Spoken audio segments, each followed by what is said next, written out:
Salut à tous et à tous et bienvenue sur Alicom TV Guinée. Aujourd'hui, je vous retrouve comme toujours dans votre émission hebdomadaire Femmes et Quotidien, une émission qui s'inscrit dans le cadre de la promotion des femmes et les problèmes auxquels les femmes sont confrontées à travers leurs activités respectives en vue de la valorisation et l'autonomisation de la couche féminine. Elle vous parvient tous les mercredis quand il est 17h avec votre animatrice sublime 2.0, Bokoum Marietou. La femme et ses cheveux, c'est une belle histoire. La coiffure révèle la personnalité d'une femme plus que n'importe quel autre accessoire de mode. Depuis la nuit des temps, le coiffeur tient une place importante dans la vie privée des gens. Beaucoup de créateurs, d'écrivains et de grands noms de la coiffure, on en parle dans cette émission. Aujourd'hui, nous recevons pour vous une dame qui évolue dans le métier de coiffure. Il s'agit donc de Ba Mariam, PDG du salon de beauté Style and Beauty, Cisa Tombolia. Bonjour madame. Bonjour, vous allez bien? Ça va. Vous allez bien? Oui, ça va, tranquille. Merci de nous recevoir ici chez vous aujourd'hui. Pour commencer, parlez-nous de votre parcours scolaire et professionnel. Pas assez de choses à dire, mais bon, j'ai fait presque tout mon cycle à Saint-Georges. J'ai fait Saint-Georges du primaire jusqu'en terminale. Après, je suis allée à UNC pour la sociologie. J'ai fait la sociologie à UNC. Lorsque je faisais la deuxième année à l'université, j'ai commencé à faire un stage parce que je vous rappelle que je suis aussi journaliste. Je suis animatrice culturelle. D'accord. Donc, j'ai commencé à faire un stage depuis la deuxième année de l'université et jusqu'à maintenant, je suis dans ça. Pourquoi le métier de coiffure et en quoi ce métier vous intéresse-t-il? Deux choses. La première des choses, le plus souvent, je me coiffe, je mets rarement de mèches. Très rarement. Moi-même, j'ai remarqué parce que je suis un peu vos émissions. Effectivement. Vous êtes tout le temps avec la même coiffure. Oui, je mets rarement des mèches. Donc, le plus souvent, dans la semaine, il me faut aller 2 ou 3 fois dans les salons pour faire des soins et tout. Parce qu'il faut quand même entretenir les cheveux naturels. Donc, je me suis dit, toutes les semaines, tu es dans un salon. Tu dépenses, par exemple, des fois, je peux dépenser jusqu'à 200, 300 000 environ dans la semaine. Je me suis dit, au lieu d'aller à chaque fois dans un salon, déposer l'argent ou bien gaspiller de l'argent, parce que pour moi, c'est du gaspillage. Tu viens, tu as ton propre salon, tu as moins de problèmes. Donc, j'ai décidé d'investir dans un salon. Là, je peux venir chaque semaine. Dans la semaine, je fais le 2, 3 ou 4 fois même. Je fais mon entretien. Si j'ai des émissions, c'est ici, je fais tout avant de partir. Donc, ça me revient. Une femme qui coupe ses cheveux est une femme qui s'apprête à changer de vie. Madame, dites-nous comment vous êtes arrivée dans ce domaine. Est-ce une passion? Non, comme je viens de vous le dire, c'est pas parce que moi, personnellement, je coiffe pas. Moi, personnellement, je maquille pas. Donc, j'ai trouvé des professionnels pour le faire. Et comme je vous disais tantôt aussi, juste parce que je ne veux pas aller maintenant dans d'autres salons pour dépenser chaque semaine de l'argent pour entretenir mes cheveux. Et le pire, j'habite loin. Et si déjà, le salon où je partais souvent, c'était à Taouya. Donc, quitter Tombolia, déjà, je gaspille du carburant. Aller jusqu'à Taouya, je paye le service, ça me revient cher. Donc, c'est pour ça que je me suis dit, pourquoi pas moi-même, je vais faire un salon. Et voilà, c'est pour ça que je suis dans ça aujourd'hui. Justement, depuis combien de temps travaillez-vous dans ce secteur? Ça fait environ une année. Hein. Ça fait pas longtemps, c'est une année. Là. D'accord, une année. Donc, il vous a fallu combien de temps pour faire connaître votre salon de coiffure? Et quelle est la particularité avec les autres, c'est-à-dire vos concurrents? Quel que soit ce que tu fais, pour que ça puisse marcher, il faut communiquer. Et jusqu'à présent, je suis dans la communication. Et comme tout le monde, il y a les réseaux sociaux, il y a les médias. Déjà, je suis dans les médias. Donc, il y a les médias qui m'aident aussi. Et à souligner certains artistes aussi. Vous voyez. Est-ce qu'il y a des artistes qui viennent ici? Non, pour l'instant, j'attendais à ce que parce que je n'ai pas fait l'inauguration encore. Ah, d'accord. Voilà. J'attendais de tout terminer, faire l'inauguration, faire venir certains artistes pour qu'ils puissent au moins connaître le coin et communiquer dessus. Quand il y a un client, il faut que le client soit d'abord bien dans sa peau avant même de commencer à faire ce qu'il a à faire. Et c'est ce qui va pousser le client, il va repartir. Même si c'est pas, le travail il n'est pas là, il va revenir. Vous voyez? Donc c'est un peu ça, au fait, moi, ma particularité. Et aussi les filles qui travaillent, il y a beaucoup, à part les stagiaires, celles qui sont vraiment employées, ce sont des diplômés, au fait. Donc c'est un peu ma particularité. L'inauguration est prévue pour quand? Le mois de novembre, en mi-novembre, Inch'Allah, pour ce mois. Bien. Quelles sont les stratégies que vous avez mises en place pour pouvoir mieux gérer votre salon?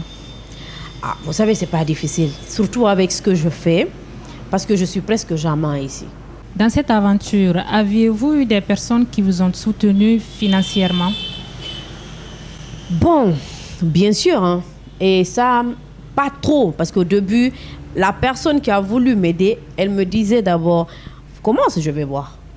Il faut que tu fasses un pas pour que je voie si c'est réellement tu veux travailler, si tu veux investir dedans. Donc, ma grande sœur, que je salue, qui est du côté de la France. Donc, j'ai dépensé, j'ai commencé la construction, parce que tout ça, là, c'est moi, j'ai tout refait. Du sol jusqu'au plafond. C'est moi, j'ai tout fait, au fait. Donc, elle, finalement, elle est venue en renfort. C'est des produits, parce que, comme je vous disais, ici, c'est la qualité. Donc, tous les produits que j'utilise, c'est elle qui envoie. Ça vient du côté de la France, au fait. Donc, c'est ce qui fait que, voilà, nos produits sont un peu plus différents que ceux des autres, au fait. Comment sont les prix? Bon, les prix sont abordables, hein, parce que moi, je me suis dit, je ne vais pas mettre les mêmes prix que les autres pour l'instant. C'est un début. Les gens, ils ne connaissent pas. Il faut attirer la clientèle quand même. Ici, le maquillage, il est à 50 000. Un maquillage simple. Sinon, dans les autres salons, je sais à combien il va. 80, 100 000. Effectivement. Donc, moi, pour l'instant, je ne dis pas, parce que tu ne peux pas dire oui, tu vas rester sur ces prix quand même. Pour l'instant, ce sont des prix abordables à tout le monde.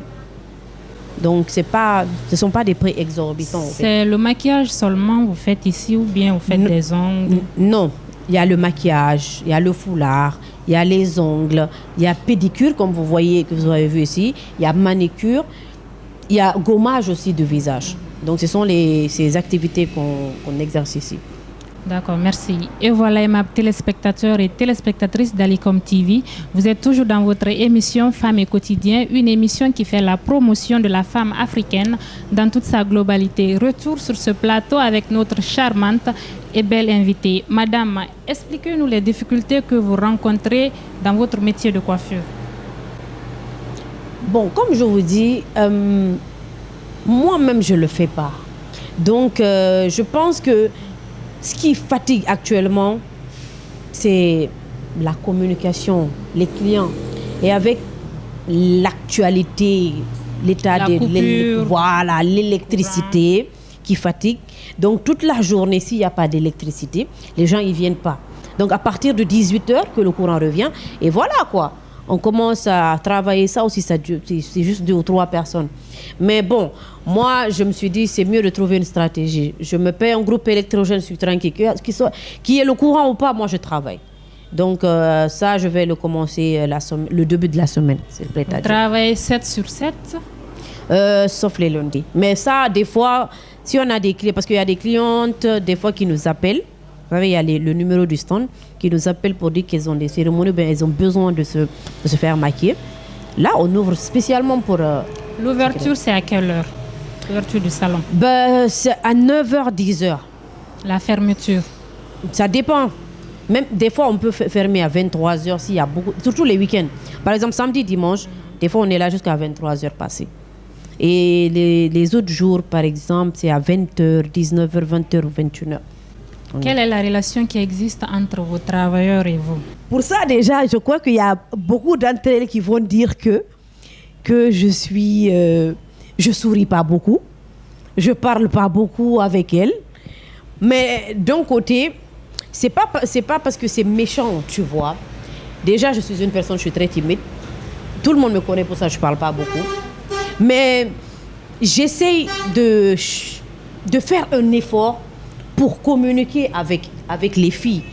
Mais sinon, elles-mêmes, vous allez leur poser la question. Elles vont vous dire que celle-là, elles ne parlent pas. Elles viennent des fois dans le salon et s'assoient et parlent à personne. Mais ce n'est pas méchant, en fait, vous voyez. C'est ma nature. D'accord. Est-ce qu'elles sont là juste pour suivre la formation ou bien il y en a qui sont vos employés et payés à la fin du mois? Oui, j'ai 2 employés officiellement qui travaillent. Les autres sont là pour la formation. Elles sont au nombre de combien? Je crois qu'elles sont au nombre de 10. 10, ouais. D'accord. Comment se passe le boulot avec les jeunes filles? Parce que beaucoup de personnes dans un lieu, surtout les femmes, c'est pas facile, tellement de problèmes, de disputes et autres. Bon, ça, si la maîtresse en tant que telle, elle était là, elle était mieux placée parce que le plus souvent, c'est elle qui est là. Mais le peu de temps que vous passez ici, vous avez sûrement fait une remarque. Oui, mais vous savez aussi, à chaque fois, il y a des filles qui viennent pour se former, elles finissent leur formation et elles partent. Donc, je crois que c'est le 3e groupe, ça. Les deux premiers groupes, je venais très rarement. Mais les filles, au moins celles qui sont là actuellement, vu qu'avec la fermeture des médias, je suis presque tout le temps là. Donc je suis avec les filles. Ça va, parce que je vois qu'elles s'amusent entre elles, même si elles disent que oui, la patronne, elle ne parle pas, mais entre elles, ça va. Elles s'amusent, elles se taquinent, au fait. Je vois qu'il y a une atmosphère quand même agréable. Des fois, même quand c'est chaud là, entre elles, elles commencent à me demander ça s'est passé devant toi. J'ai dit ça s'est pas passé devant moi. Donc je leur laisse ici, je monte. Mais sinon, c'est une atmosphère très agréable entre elles. Comment vous arrivez à gérer votre salon et les occupations quotidiennes étant une femme? Parce que c'est pas facile. Bon, des occupations, parce que c'est vrai, comme je disais tantôt, le début à l'entame de l'émission, je suis animatrice. Et les jours où j'ai des émissions à produire, je suis au boulot. Mais lorsque je suis à la maison, je suis presque tout le temps... Je viens voir de temps en temps. Parce que des fois aussi, je suis avec la maman, je l'aide un peu en cuisine et tout. Donc si par exemple, là-haut, il n'y a pas de travail, je peux descendre, voir comment ça se passe. Sinon, avec mon travail, j'ai peu de temps. Parce que je suis tout le temps dehors, en fait. Tout le temps dehors. Vous savez, en fait, comme j'aime à le dire, le métier de journaliste ne nourrit pas son homme. Donc, si tu t'assois, tu te dis, oui, tu vas attendre ton salaire à la fin du mois, franchement, tu ne vas pas t'en sortir. D'accord. Nous sommes presque à la fin de l'émission. Quel conseil donnerez-vous à toutes ces femmes et filles qui veulent emboîter votre pas? Parce que comme moi, je suis débutante dans ce métier, donc peut-être vous pouvez m'inspirer un peu. C'est pas facile, hein. Surtout le début. Moi, je vais juste vous expliquer un petit truc vite fait. Moi déjà, à mes débuts, lorsque je suis arrivée pour faire mon stage, en fait, même si je ne travaillais pas tous les jours, mais je venais tous les jours pour voir comment les autres y travaillaient. En fait, on a tellement carburé. C'est pour ça maintenant, là, à l'instant T, même si on veut travailler là, des fois, on dit non. Aujourd'hui, là, on se repose. On peut travailler, on peut faire des émissions, mais il faut prendre au sérieux ce que tu fais. Ça, c'est très important. Parce que si tu ne prends pas au sérieux ce que tu fais, tu peux faire des trucs et ça passe inaperçu, en fait. Ah ouais. Et c'est ce qu'il faut éviter. Tu ne peux pas carburer pour que ça passe inaperçu. Ce n'est pas normal. Donc, ce que moi, je peux conseiller, que ce soit à vous ou à d'autres personnes qui nous suivent aujourd'hui, les jeunes filles, même si vous voulez faire quoi que ce soit dans la vie, il faut persévérer. Il faut vous battre surtout de nos jours aujourd'hui, c'est pas facile. Il faut pas vous asseoir à la maison pour dire que non, j'attends un homme qui va m'épouser, qui va prendre soin de moi. Aujourd'hui là, c'est 50-50. Hein. Même si je dis ça là, peut-être les gens vont me dire que oui, c'est pas vrai, mais dans certains foyers, c'est comme ça se passe. Les femmes, levez-vous. c'est notre moment. Surtout, c'est notre année en plus. Cette année-là, il faut qu'il y ait plus de femmes partout, que ce soit journalisme, que ce soit dans les entreprises, que ce soit de musique ou quoi que ce soit. Il faut que les femmes soient devant. Et cette année, c'est notre année, Inch'Allah. Un dernier mot pour clore cette émission. Oui, moi je vous remercie déjà du déplacement, de m'avoir choisi pour cette belle émission. Et merci à votre cadreur et tous qui sont venus aujourd'hui pour réaliser cette belle émission. Merci et j'espère que voilà, vous les téléspectateurs, vous allez aimer. Et vous allez écouter quand même le conseil aussi. Ça a été un réel plaisir pour moi de partager cette belle émission avec vous, madame. Merci à toute l'équipe d'Alicom TV et à tous les téléspectateurs. J'espère vous retrouver la semaine prochaine. Passez de bons moments en compagnie des programmes de la télé-web Alicom TV. Je vous quitte avec ces mots. Il n'y a aucune limite à ce que nous pouvons accomplir en tant que femmes. Merci, au revoir.